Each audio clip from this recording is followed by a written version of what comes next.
السلام علیکم ورحمۃ اللہ وبرکاتہ۔ ناظرین کرام، آج ہم ہندوستان کے بہت بڑے اللہ کے ولی جنہیں ہند الولی عطائے رسول خواجہ خواجگان خواجہ غریب نواز سلطان الہند معین الدین چشتی اجمیری رحمۃ اللہ تعالی علیہ کے نام سے یاد کیا جاتا ہے، ان کا تذکرہ کریں گے۔ خواجہ غریب نواز 530 ہجری میں سنجر کے علاقہ سیستان میں پیدا ہوئے۔ آپ کا اصل نام سید محمد حسن ہے۔ آپ کے والد کا نام خواجہ غیاث الدین رحمۃ اللہ تعالی علیہ ہے۔ والد کی طرف سے آپ کا سلسلہ نسب حضرت امام حسین رضی اللہ تعالیٰ عنہ سے جا ملتا ہے، اور والدہ کی طرف سے حضرت امام حسن رضی اللہ تعالیٰ عنہ سے ملتا ہے۔ اسی طرح آپ حسنی اور حسینی سید ہیں۔ حضرت خواجہ معین الدین چشتی اجمیری رحمۃ اللہ تعالی علیہ 14 رجب المرجب 537 ہجری کو بمقام قصبہ سنجر میں پیدا ہوئے۔ آپ کے والد ماجد کا نام حضرت خواجہ غیاث الدین حسن رحمۃ اللہ تعالی علیہ تھا۔ آپ کی والدہ ماجدہ کا نام حضرت ام الورا معنور رحمۃ اللہ تعالی علیہ تھا۔ آپ کی والدہ فرماتی ہیں کہ جب معین الدین میرے شکم میں تھے تو مجھے جنت کے خواب آتے تھے، گھر میں ہر طرح سے خیر و برکت تھی۔ جس وقت اللہ تعالیٰ نے غریب نواز کے جسم میں روح ڈالی تو میں اکثر شکم سے تسبیح و تحلیل کی آوازیں سنتی تھی۔ یہ آوازیں سن کر ایک وجدانی کیفیت پیدا ہو جاتی تھی۔ معین الدین کی پیدائش کے وقت سارا گھر انوار الہی سے روشن ہو گیا تھا، اور خواجہ غریب نواز کا بچپن عام بچوں سے مختلف تھا۔ حقیقت میں آپ مادر زاد ولی تھے۔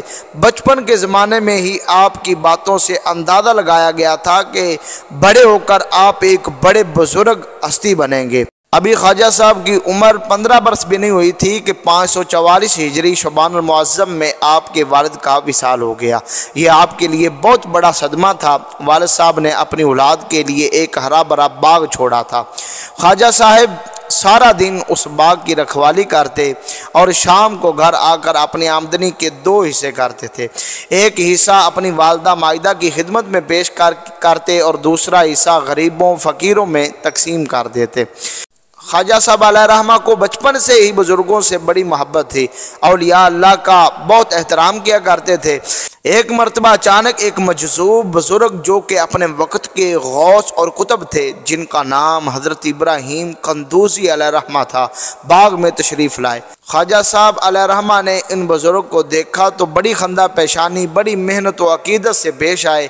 ایک ٹھنڈا پانی کا پیالہ اور مختلف اقسام کے پھل باغ سے توڑ کر حضرت ابراہیم قندوزی علیہ رحمہ کی خدمت میں پیش کیے۔ حضرت ابراہیم قندوزی علیہ رحمہ خواجہ صاحب کی خدمت سے بہت خوش ہوئے اور ان کی نورانی پیشانی کو دیکھتے ہوئے پوچھا، بیٹا تم کیا کرتے ہو؟ خواجہ صاحب نے عرض کی، باغ کی دیکھ بھال کرتا ہوں۔ فرمایا، بیٹا علم حاصل کرو، میں تمہاری پیشانی میں اللہ کا نور دیکھ رہا ہوں۔ جاتے ہوئے اپنی تھیلی میں سے ایک سوکھی روٹی کا ٹکڑا مجھے عطا فرمایا۔ خواجہ صاحب فرماتے ہیں کہ میں نے وہ سوکھی روٹی کا ٹکڑا کھایا تو اس ٹکڑے کا میرے پیٹ میں جانا تھا کہ میرا دل دنیا سے اچاٹ ہو گیا۔ میں نے اپنا باغ چھوڑ دیا اور علم دین حاصل کرنے میں مشغول ہو گیا۔ خواجہ صاحب اپنی والدہ ماجدہ سے اجازت لے کر ان کی قدم بوسی کر کے تحصیل علم کے لیے تشریف لے گئے۔ راستے میں بہت تکالیف، پریشانیاں اور صعوبتیں برداشت کرنے کے بعد سمرقند پہنچے۔ سمرقند میں ایک بہت ہی بڑے اور جید عالم دین حضرت علامہ مولانا شرف الدین علیہ رحمہ کی خدمت میں حاضر ہوئے اور ان کے مدرسے میں داخلہ لیا۔ سب سے پہلے ان کے پاس قرآن مجید حفظ کیا اور اس کے بعد ابتدائی دینی کتابیں انہی کے پاس پڑھی۔ اس کے بعد حضرت علامہ مولانا شرف الدین علیہ رحمہ سے اجازت طلب کر کے سمرقند سے بخارا تشریف لے گئے۔ بخارا میں بھی ایک بلند پایا عالم دین حضرت علامہ مولانا حسام الدین علیہ رحمہ تشریف فرما تھے۔ خواجہ صاحب رحمۃ اللہ تعالی علیہ ان کی خدمت میں پہنچے، ان کی درسگاہ میں داخلہ لیا اور بقیہ کتابیں وہیں پڑھی۔ چند سال میں آپ نے تعلیم مکمل فرما لی۔ بخارا کے جید علماء کرام نے آپ کی دستار بندی فرمائی۔ علم حاصل کرنے کے بعد آپ کسی ایسے مرشد کی تلاش میں نکل پڑے جو آپ کو اللہ کی معرفت کرا دے۔ چنانچہ نیشاپور کے ایک قریبی گاؤں جس کا نام ہارون آباد تھا، اس گاؤں میں اپنے وقت کے قطب حضرت خواجہ عثمان ہارونی علیہ رحمہ رہتے تھے۔ ان کی ولایت کے دور دور تک چرچے تھے۔ خواجہ صاحب رحمۃ اللہ تعالی علیہ ان کے دربار میں پہنچے۔ ظاہری طور پر کبھی ایک دوسرے کو نہیں دیکھا، اور نہ ہی پہلے ملاقات ہوئی، مگر اس کے باوجود حضرت خواجہ عثمان ہارونی رحمۃ اللہ تعالی علیہ نے حضرت خواجہ غریب نواز کو دیکھتے ہی فرمایا، اے حسن بیٹا جلدی جلدی آؤ، تم نے بہت دیر کر دی، میں تمہارا کب سے انتظار کر رہا ہوں، آؤ اپنا حصہ لے جاؤ جو اللہ تعالیٰ نے تمہارے مقدر میں لکھا ہے۔ مرشد نے آپ کو ایک کمرہ عطا فرمایا اور وظائف و اوراد عطا فرمائے اور سلوک کی منازل طے فرمائے۔ اس کے بعد مرشد نے فرمایا، بیٹا حسن بتاؤ کہاں تک دیکھ رہے ہو، تمہاری نظر کہاں تک پہنچی ہوئی ہے؟ غریب نواز علیہ رحمہ نے عرض کی، حضور جو کچھ عرش سے لے کر فرش تک اور جو کچھ فرش سے عرش تک ہے میں سب کچھ دیکھ رہا ہوں۔ یہ سن کر مرشد فرمانے لگے، بیٹا ابھی بہت کمی ہے، میں تمہیں جس منزل تک پہنچانا چاہتا ہوں وہ بڑی دور ہے، جاؤ اور محنت و مشقت کرو۔ خواجہ غریب نواز رحمۃ اللہ تعالی علیہ پھر عبادت و ریاضت اور مجاہدات میں لگ گئے۔ کئی روز کے بعد پھر مرشد نے بلایا اور فرمایا، بیٹا حسن اب کہاں تک دیکھتے ہو؟ عرض کی، حضور ہارون آباد میں کھڑے ہو کر تحت الثری سے لے کر عرش معلیٰ تک جو کچھ خدا نے بنایا ہے دیکھ رہا ہوں۔ مرشد نے فرمایا، اے بیٹا حسن ابھی بہت کمی ہے، جس منزل تک میں تمہیں پہنچانا چاہتا ہوں وہ منزل دور ہے، لہذا بیٹا حسن جاؤ اور مجاہدات کرو۔ آپ دوبارہ عبادت و ریاضت میں لگ گئے۔ کئی روز کے بعد پھر مرشد نے بلایا اور فرمایا، اب بتاؤ حسن کہاں تک دیکھ رہے ہو؟ عرض کی، حضور اللہ تعالیٰ کے نور کے آگے جتنے بھی حجابات عظمت ہیں ان تمام پردوں میں سے میں اللہ تعالیٰ کی معرفت و حقیقت کو جان اور پہچان رہا ہوں۔ جب یہ بات مرشد نے سنی تو اپنے مرید کو سینے سے لگایا اور فرمایا، اے بیٹا حسن اب تم منزل مقصود تک پہنچ گئے ہو، اب جاؤ پہلے بیت اللہ کا حج کرو، پھر بارگاہ رسالت میں حاضری دو۔ پیارے محبوب صلی اللہ علیہ وآلہ وسلم تمہاری ڈیوٹی دین کی تبلیغ کے لیے لگائیں گے۔ خواجہ غریب نواز رحمۃ اللہ تعالی علیہ اپنے پیر و مرشد حضرت خواجہ عثمان ہارونی رحمۃ اللہ علیہ کے ساتھ مکہ المکرمہ پہنچے۔ خواجہ غریب نواز فرماتے ہیں کہ میرے پیر و مرشد نے میرا ہاتھ پکڑ کر بیت اللہ شریف کے سامنے کھڑا کیا اور عرض کی، اے خالق کائنات میں نے سید حسن کو اپنا مرید بنایا ہے اور اس کو تیرے محبوب صلی اللہ علیہ وآلہ وسلم کا فیض پہنچایا ہے، اب تو بھی اس کو اپنے دربار میں قبول فرما۔ خواجہ صاحب فرماتے ہیں کہ جب مرشد نے یہ کہا تو غیب سے آواز آنے لگی کہ اے عثمان ہارونی، خدائے ذوالجلال نے تیرے اس مرید کامل کو اپنا مقبول بندہ بنا لیا ہے۔ اس کے بعد آپ حرم کعبہ میں عبادت و ریاضت میں مصروف ہو گئے۔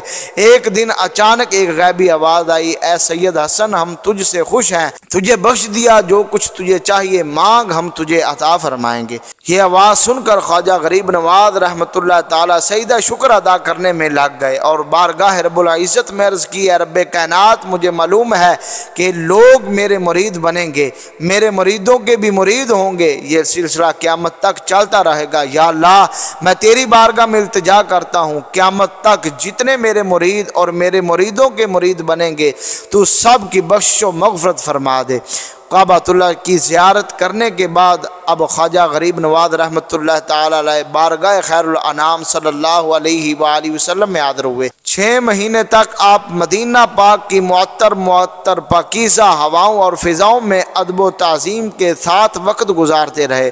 اب 6 ماہ بعد وہ وقت آن پہنچا جب آپ کو آپ کے نانا جان صلی اللہ علیہ وآلہ وسلم کی خواب میں زیارت نصیب ہوئی۔ نبی پاک صلی اللہ علیہ وآلہ وسلم نے ارشاد فرمایا، اے بیٹا حسن آج کے بعد تم معین الدین ہو، یعنی دین کے مددگار ہو، ہم نے تمہاری ڈیوٹی ہندوستان میں لگا دی ہے، ہندوستان جاؤ اور وہاں جا کر دین کی سربلندی کے لیے دن رات کام کرو، لوگوں کو اسلام کی دعوت دو، میری دعائیں تمہارے ساتھ ہیں، اللہ تعالیٰ تمہارا مددگار ہے۔ رسول پاک صلی اللہ علیہ وآلہ وسلم کے حکم کو پا کر خواجہ صاحب رحمۃ اللہ تعالی علیہ مدینہ پاک سے ہند کی طرف روانہ ہوئے۔ سفر کرتے کرتے لاہور پہنچے، وہاں لوگوں کو مذہبی حلیے میں دیکھا تو لوگوں کے چہروں پر داڑیاں، سر پہ ٹوپیاں اور عمامے ہیں۔ آپ سوچنے لگے کہ ان کو دیندار کس نے بنایا؟ کسی شخص کو پکڑ کر خواجہ صاحب رحمۃ اللہ تعالی علیہ نے پوچھا کہ تمہیں دیندار کس نے بنایا؟ یہ سن کر اس شخص نے کہا کہ حضور آپ تو آج یہاں تشریف لائے ہیں، آپ سے پہلے یہاں بہت بڑے بزرگ حضرت داتا گنج بخش رحمۃ اللہ تعالی علیہ تشریف لا چکے ہیں، یہ ان کی برکتیں ہیں۔ یہ سن کر خواجہ صاحب رحمۃ اللہ تعالی علیہ فرمانے لگے، مجھے ان کے مزار پر لے جاؤ۔ لوگ آپ کو داتا صاحب رحمۃ اللہ تعالیٰ علیہ کے مزار پر لے گئے۔ خواجہ صاحب رحمۃ اللہ تعالیٰ علیہ نے داتا صاحب کی مزار پر کشف فرمایا، جس سے معلوم ہوا کہ داتا صاحب علیہ رحمہ بہت بڑی ہستی ہیں، لہذا فیض حاصل کرنے کی غرض سے داتا صاحب رحمۃ اللہ تعالیٰ علیہ کے مزار پر عبادت و ریاضت کرنے لگے۔ 40واں دن آ گیا مگر داتا صاحب علیہ رحمہ کی طرف سے بظاہر کوئی عطا نہیں دیکھی۔ دل میں خیال گزرا کہ داتا صاحب علیہ رحمہ عطا کرنے میں کچھ تنگی فرما رہے ہیں۔ بس یہ خیال آنا تھا کہ اچانک خواجہ صاحب کو اونگ آئی۔ کیا دیکھتے ہیں کہ داتا صاحب رحمۃ اللہ تعالیٰ علیہ سامنے جلوہ گر ہیں اور خواجہ غریب نواز علیہ رحمہ سے فرمانے لگے، اے سید حسن، تم نے دیکھا ہوگا کہ اگر مانگنے کو دے دیا جائے تو پھر وہ کہاں ٹھہرتا ہے، وہ رخصت ہو جاتا ہے۔ تمہاری عبادت، تمہاری تلاوت قرآن مجید اور تمہارا ذکر و اذکار کرنا ہمیں اتنا پسند ہے کہ ہمارا دل یہ چاہتا تھا کہ تم یہیں بیٹھ کر رب تعالیٰ کی عبادت کرتے رہو، اسی لیے ہم تمہیں عطا نہیں کر رہے تھے، مگر جب تمہارے دل میں یہ آیا کہ ہم دینے میں کچھ تنگی کر رہے ہیں تو پھیلاؤ اپنا دامن۔ تمہارے دل میں یہ آیا کہ ہم دینے میں تنگی کر رہے ہیں تو پھیلاؤ اپنا دامن۔ یہ سن کر خواجہ صاحب رحمۃ اللہ تعالیٰ علیہ نے اپنا دامن پھیلایا، اتنا دیا کہ جب آنکھ کھلی تو کسی نے پوچھا داتا صاحب نے کیا دیا؟ فرمانے لگے، گنج بخش خزانے عطا کر دیے، فیض عالم مجھے ہی کیا۔ داتا صاحب تو سارے عالم کو فیض دیتے ہیں۔ ان کی شان یہ ہے کہ مظہر نور خدا تعالیٰ کے نور کے مظہر ہیں۔ ناکسارا پیر کامل، ناقصوں کے لیے کامل پیر ہیں۔ کاملارا رہنما، کاملوں کے بھی رہنما ہے۔ معلوم ہوا کہ مزارات اولیاء پر حاضری دینا، ان سے فیض حاصل کرنا سلطان الہند غریب نواز کی سنت ہے۔ داتا صاحب علیہ رحمہ سے فیض حاصل کرنے کے بعد آپ لاہور سے چلے دلی، سونی پت، پانی پت، کرنال سے ہوتے ہوئے اجمیر شریف پہنچے تو آپ کی عمر 47 سال تھی۔